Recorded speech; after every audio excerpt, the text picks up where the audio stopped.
nung pinanganak ka sa pangit na pamilya, gusto mo yun.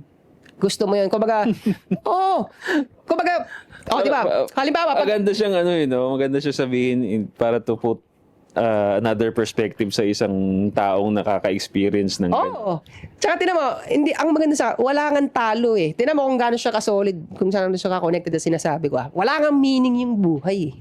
Nung nandito ka na, wala nang meaning yan. So, nandito ka na lang talaga to experience, tanggapin yung mga bagay-bagay. Tinan mo sa experience natin, dumadali siya pag tinatanggap mo eh. Lahat ng mahirap. Dumadali siya pag tanggap mo. Pero Kasi parang dumadali siya because that's your choice in the first place nung wala ka Yun pa. nga yung parang gusto ituro nung teorya is wag kang manisi, instead tanggapin mo na accountability na choice mo yan on the other side of life.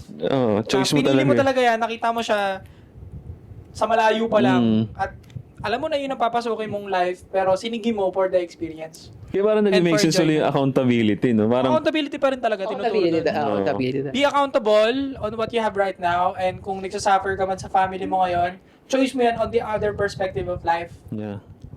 Ganun tinuturo niya. Tsaka, Choice mo mag-suffer kahit alam mo na yung papasukin mo. Parang yun naintindihan sa sinabi niya. totoo.